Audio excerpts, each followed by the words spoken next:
Hey guys, hi fifth graders. So today is lesson 19. We are really getting ready to wind down on these shapes and finish this up. So today we have a pretty big word in our title here. Lesson 19 is the hierarchy of quadrilaterals. And you might be sitting there thinking, what in the world is a hierarchy, Mrs. Lehman? So I'm going to show you one. I'm going to give you a definition and I'm going to show you one here on the page. So a hierarchy is kind of like a family tree that shows connections between objects. If you look it up in Webster's dictionary or an online dictionary, which I did just do, it talks about that a hierarchy is an organization of how things rank. So there's always going to be something that's above something else, which is above something else. So it kind of looks like a flow chart or a family tree. So I'm going to show you just to get started here, what a hierarchy of shapes would look like, okay? So starting from where we started this unit, our first shape that we talked about was a polygon, okay? So that's at the top of the tree or the top of the food chain here, okay? So coming out of a polygon, okay, we're gonna have all these branches, okay? So we're gonna have triangles over here. They're a part of the polygon family. And then we have quadrilaterals. And then we have pentagons. And still coming out of that, then we have hexagons. And then when we get to seven-sided shapes, it's heptagons.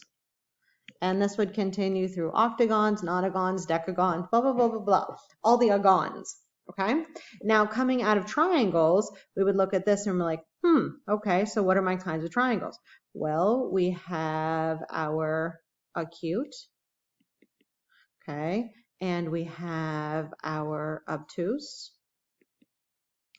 and we have our right triangles, okay, and then we also have our scalene, our isosceles. I'm not going to spell all those out because it's pretty long. And then our last one, isosceles, scalene, equilateral.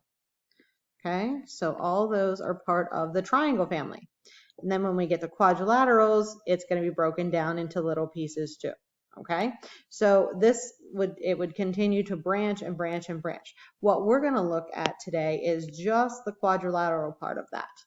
Okay, so here's what the family tree or the hierarchy for quadrilaterals would look like. So starting at the top, we have just a general four-sided shape, which we just call a quadrilateral. It doesn't have any pairs of parallel sides. It doesn't have any pairs of congruent sides. It doesn't have any right angles. It doesn't fit in any part of the family. This is just a general quadrilateral. And it's at the top because all the shapes that are in this family are called quadrilaterals, okay? But then they get more specific and they get their own special names because of the special properties that each particular quadrilateral has.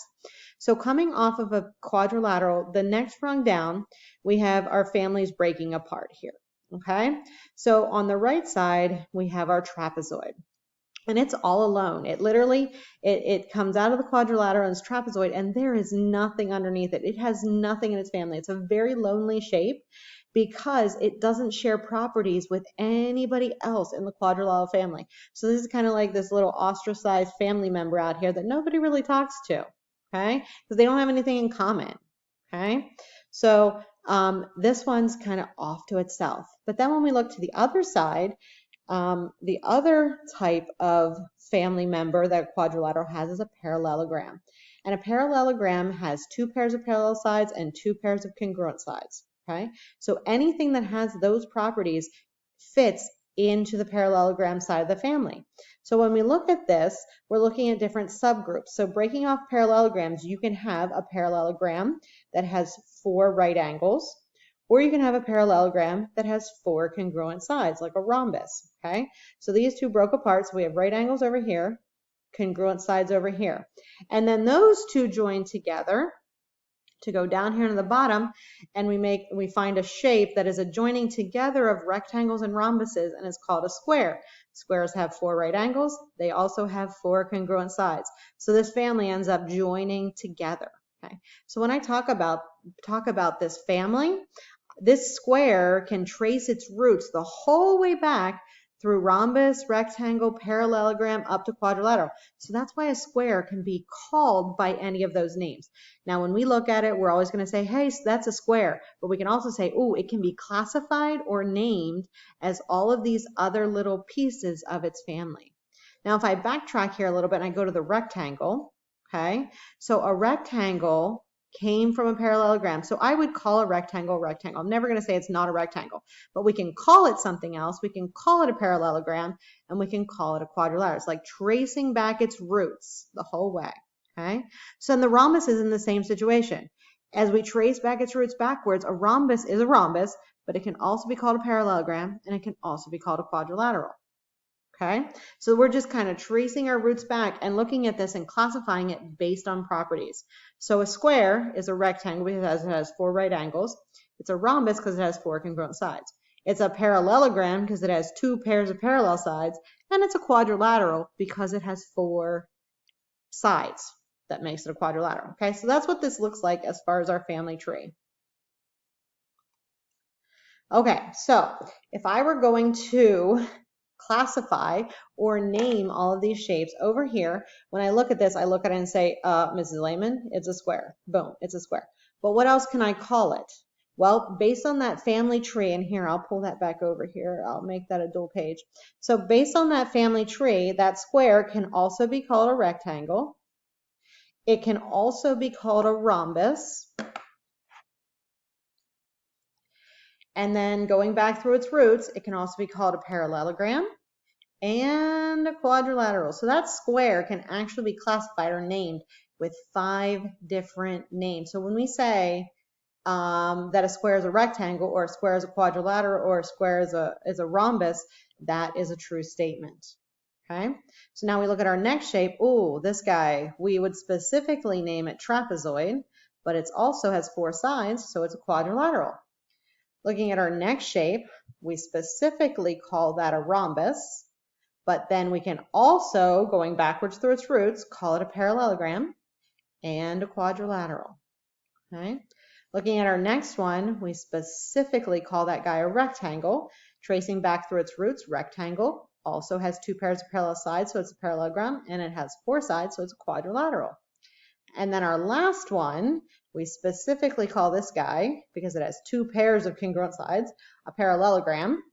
And tracing back through its roots, parallelograms can also be called quadrilaterals. Okay, so now we're going to talk about some statements here and see whether whether we feel like they can be identified as being true about these shapes that we're learning about or false. So my first one is all rectangles are squares. So if I draw a rectangle, are all of them squares? So stop and think here for a second.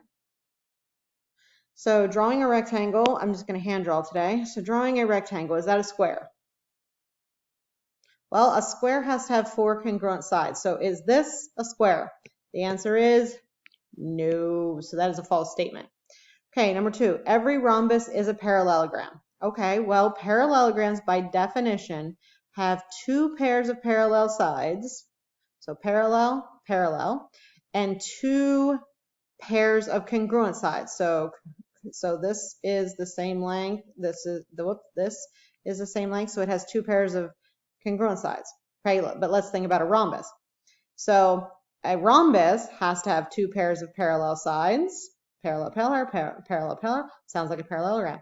And it has 4 congruent sides. Well, hey, having 4 congruent sides can happen for a parallelogram. So this one is true.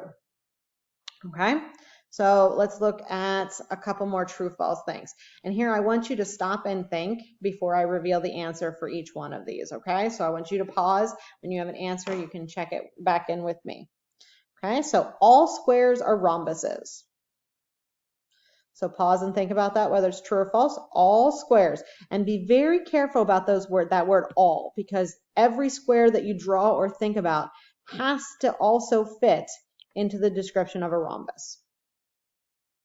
Okay, so the answer to that one is true. If I draw a square, it's always going to have 4 congruent sides, and rhombuses say that they have to have 4 congruent sides and 2 pairs of parallel sides. Boom, it works. Okay, so it is true. Every trapezoid, that means every single trapezoid that I draw is a rectangle. True or false? I hope that you're thinking false because a rectangle has to have right angles and a trapezoid might have right angles, but it might not. Also, a rectangle has to have two pairs of congruent sides and a trapezoid does not usually have any congruent sides. I'm going to skip number 3. All quadrilaterals are squares. So if I draw a quadrilateral, it's a square. Oh, I hope you're thinking, nope. Okay, next one. All rhombuses are rectangles. So any single rhombus I draw, so over here I'm going to do a little, so if I draw a rhombus, dun, dun, dun, dun, dun, dun, dun, dun, oh, is that a rectangle? Oh, it is not. So that is false. Okay, so the next thing says every trapezoid is a quadrilateral. So I'm going to draw some pictures here. That's how I kind of think these out. So trapezoid, dun, dun, dun, there's a normal trapezoid that we see. Then we have our right trapezoid here, okay, because it has two right angles. So every trapezoid is a quadrilateral. Well, quadrilaterals have 4 sides. 1, 2, 3, 4. 1, 2, 3. Hey, that is true. Rhombuses are special. Well, are rhombuses special? Kinds of parallelograms. So we have our regular parallelogram. Is a rhombus a special kind of that? Yes, it's special because it has something extra to it. It is a parallelogram with 4 congruent sides. So that is true. And our last question is, all rectangles are quadrilaterals. So if I draw a rectangle, sorry, they're not totally straight. Another rectangle. Big rectangle. Hey, are they all quadrilaterals? 1, 2, 3, 4. 1, 2, 3, 4. 1, 2, 3, 4. 1, 2, 3, 4. Yes, they all have 4 sides, so that is true. Okay, so when we look at, sorry guys, so go backwards. So when we look at this hierarchy or this family tree of quadrilaterals, when we look at it, we can trace the roots of every shape back through into what it's also a part of, or basically we kind of have our family system. So the square is kind of the children of the rectangle and the rhombus, and the rectangle and rhombus were children of the parallelogram, and all parallelograms have a parent that's a quadrilateral. Okay, guys, so hopefully you're able to complete the practice today on looking at these different shapes and how they're related to each other. And good luck and have a nice day.